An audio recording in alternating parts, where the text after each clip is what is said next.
4 రోజులు ఆడవుడి ఆగమాగం చేస్తారు. భక్తి అంటే అది కాదు. ఇది మనం చనిపోయేంత వరకు ప్రతిరోజు చేయాలి. అందుకే వాక్యం ఏం చెప్తుంది? నా జీవిత కాలమంతా, హల్లెలూయా, నవ్వు వచ్చినప్పుడు, సంతోషం వచ్చినప్పుడు, ఎవరన్నా నన్ను మెచ్చుకున్నప్పుడు అప్పుడు మాత్రమే చేస్తానంటే నీ అంత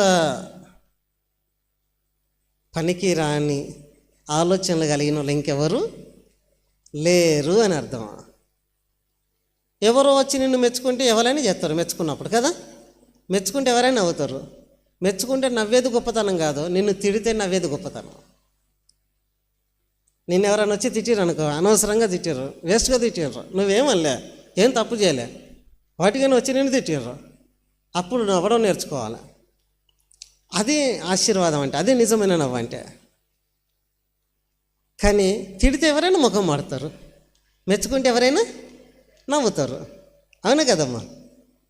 సో మెచ్చుకుంటే ఎవరైనా నవ్వుతారు. నువ్వు మెచ్చుకుంటే నవ్వే దాంట్లో గొప్పతనం ఏముంది?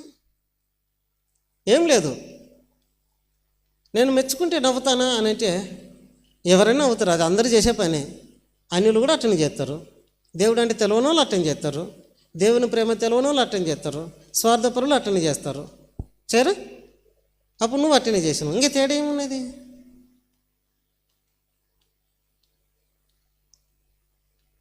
మెచ్చుకుంటే నేను ప్రార్థన చేస్తా, మెచ్చుకుంటే నేను పాటలు పాడతా, మెచ్చుకుంటేనే నేను ఉపవాసం ఉంటా, నన్ను మంచిగా మెచ్చుకుంటేనే నేను ఏదైనా సంతోషంగా చేస్తానంటే మెచ్చుకుంటే ఎవరైనా చేస్తారు. అందులో గొప్పతనం ఏం లేదు, ఎవరైనా చేస్తారు. నువ్వు కాదు, ఇంకెవరైనా చేస్తారు. నువ్వేంది చేసేది? మెచ్చుకుంటే. సో మెచ్చుకోనప్పుడు చేసేదే గ్రేటు. నీకు ప్రేమ లేదు, ఏం లేదన్నప్పుడే ప్రేమించేటోళ్ళు గొప్పవాళ్ళు.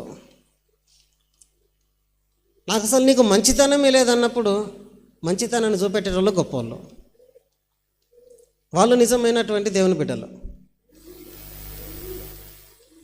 నువ్వు భక్తికి అసలే పనికిరావన్నప్పుడు భక్తి చేసి చూపెట్టేటోళ్ళు గొప్పవాళ్ళు. నాకు భక్తిని పనికిరాన్నారు వాళ్ళు, నా భక్తి వేస్ట్ అన్నారు, ఇక నేను భక్తి చేయను, ఇక నేను ప్రార్థన చేయను, ఇంకెందుకు చేయాలి అన్నవనంటే నీకు దయానికి తేడే లేదు. సో దేవుని వాక్యం ఏం చెప్తుంది అంటే గట్ల కాదు చేసేది, అది భక్తే కాదు. నీ జీవిత కాలమంతా నువ్వు బ్రతికున్నంత కాలం తిట్టేటోళ్ళున్నా, కొట్టేటోళ్ళున్నా, మెచ్చుకునేటోళ్ళున్నా, మెచ్చుకోనోళ్ళున్నా, నిన్ను పొగిడేటోళ్ళున్నా, అవమానపరిచేటోళ్ళున్నా, ఎవరు మంచోళ్ళన్నా ఎవరు చెడ్డోళ్ళన్నా, ప్రతి విషయానికి ఏది పట్టించుకోకుండా నాకు భక్తే ముఖ్యమని దేవుణ్ణి పాడి మహిమపరిచేదే దేవుని బిడ్డలు చేసే పని.